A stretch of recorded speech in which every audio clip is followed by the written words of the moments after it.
When I was 10 or 11 years old, I remember looking across the aisle in the bus number 8, going up Lindsay Loop in North Basin, Washington, at a sad-eyed, quiet boy who was very still looking out the window. I remember him not because he was anything special, but I remember feeling some sort of pity for him because, well, he was kind of a loner. Throughout the years, I never really paid much attention to him. He and I were in the same grade. We often had PE together, or I would see him on the playground. We'd play a little tetherball. But the next time I really remember fixing myself on him was when I saw him on the front page of the Spokane paper when he had been accused, when he had been convicted of murdering his whole family. The picture, I remember the picture actually resembled him very, very closely to that which I remember in my mind. There's only really 2 times when I really fixed myself on him, and he looked the same both times. And I don't know why that's significant, but it is.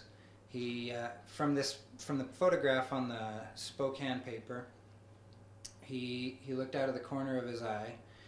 He had light brown hair. He was wearing an orange jumper, of course, but kind of always the same look that he gave people. Would anybody like to hear the story about how he ended up there? Yeah. Okay, I'll tell it. The details of the story are really morbid and a little too disturbing to tell in full detail. But it happened, I believe, December of '01. I would have been a sophomore, 16 years old. He would have been 2. Christmas break, he had an argument, a confrontation with his father about something that he had done, which had disturbed the whole family. And leaving the house temporarily, he walked out and grabbed his dad's shotgun. Walked back into the house, shot his father, his mother, his older brother Jolene, who was in my sister's grade, and his younger brother Wesley. Wesley was the only one who was shot only once in the head. The cops didn't find the bodies until the week after. They found their bodies in a snowbank when I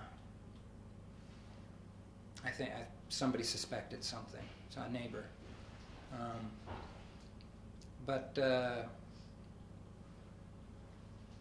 when they came to the house to inspect, they walked right in and immediately saw the blood on the ceiling, and he began to cry and confessed to what he had done. The terrors of this story,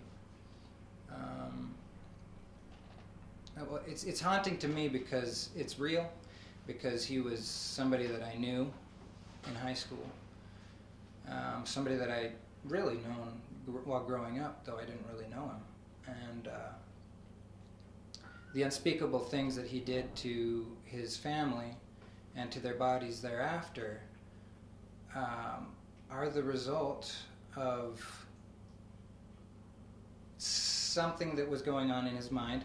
I'm not sure if it was going on in his mind at the same time when he was looking out the bus window when I was looking at him. But I'm sure that sort of thing doesn't happen overnight, and I don't think that William Lemke, which is his name, would ever have gone so far as to kill his family unless